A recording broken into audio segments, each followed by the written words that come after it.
ça fait donc des années, vous avez votre société. On m'a dit que vous ne faites pas vraiment breveter vos produits. Et d'ailleurs, ça cause certains problèmes. Vous êtes copié parfois avec vos innovations. Oui, certes. Et alors, à une époque, c'était il y a très longtemps, tous les 3 mois, il y avait un nouveau copieur. Et quand je dis copieur, ça veut dire que le gars, il faisait son bâton de chocolat extérieurement comme le nôtre. Il arrivait chez mes clients, il disait c'est la même chose que Galère et c'est moins cher. Alors bon, ça marchait évidemment certaines fois. Il y a beaucoup de personnes qui se laissaient prendre. Et une anecdote qui m'a été racontée, il y a un couple, ils avaient leur rituel. Tous les jours, la dame allait dans un magasin, acheter son bâton de chocolat Galère. Le monsieur regardait la télévision et à un moment donné, il demandait son bâton de chocolat à son épouse. On lui donnait le bâton, il déballait, il mettait un carré en bouche, et puis il donnait un carré au chien. Et un jour, c'est pas du Galère. Son épouse, c'est du Galère. Il reprend un deuxième morceau.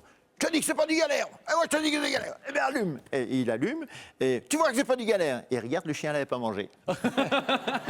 Donc ça, c'est idéal. Achetez-vous un chien pour savoir si c'est du bon ou du vrai ou du faux chocolat. Mini parenthèse, les chiens sont pas supposés ne pas manger de chocolat, par contre? Alors les chiens, ils peuvent manger un tout petit peu de chocolat, pas trop. OK. C'est comme nous avec le mercure, finalement. On peut-